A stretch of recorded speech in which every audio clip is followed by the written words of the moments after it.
জাতীয় জীবনের একটি কঠিন বাঁকে বাংলাদেশ যখন এসে দাঁড়িয়েছে, সেই সময় প্রিয় বাংলাদেশকে সামনের দিকে এগিয়ে নিয়ে যাওয়ার জন্য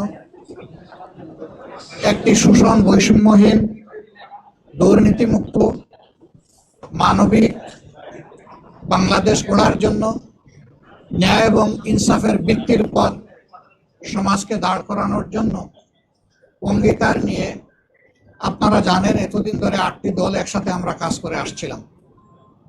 এই দলগুলোর সকলেই এখানে উপস্থিত আছেন প্রতিনিধিরা। তার সাথে আলহামদুলিল্লাহ আজকে আরো 2টি দল আমাদের সাথে সম্পৃক্ত হয়েছে। জনাব কর্নেল ওলি আহমদ বীর বিক্রমের নেতৃত্বে এলডিপি এবং এনসিপি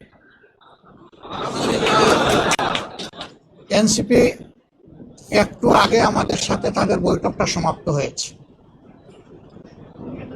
তারা এই বৈঠকে আসার সময় এবং সুযোগটা পাননি। তাছাড়াও দলীয় পরিসরে তারা একটা মিটিং করে আজকে রাত্রেই আমাদেরকে তারা জানিয়েছেন যে তাদের এখানে সম্পৃক্ততার ব্যাপারটা তারা আপনাদেরকে পরিষ্কার জানিয়ে দেবেন ইনশাআল্লাহ। RICL TMX, যুগের পর যুগ স্থাপনা থাকে মজবুত। তাদের আহ্বায়ক নাহিদ ইসলাম সরাসরি কথা বলেছেন, আমাদের সকলের সাথে আমরা উপস্থিত ছিলাম এবং তিনি তাদের সিদ্ধান্ত আমাদেরকে অবহিত করেছেন।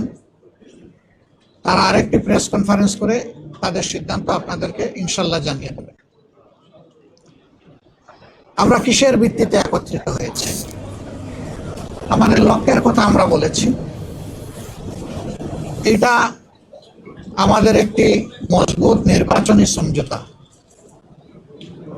সারা বাংলাদেশের 300 আসনে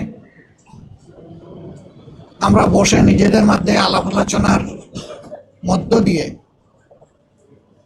বিভিন্ন আসন আমাদের মধ্যে আমরা নির্ধারণ করেছি।